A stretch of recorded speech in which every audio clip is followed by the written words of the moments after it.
Dancehall artist Popcorn was charged with 4 charges on Thursday, January 4th.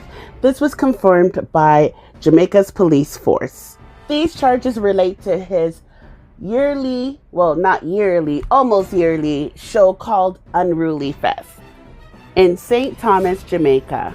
The event took place Friday, December 22nd, going into December 23rd on the Saturday. Now, the charges is related to the behavior that Popcorn had towards the police that same Saturday.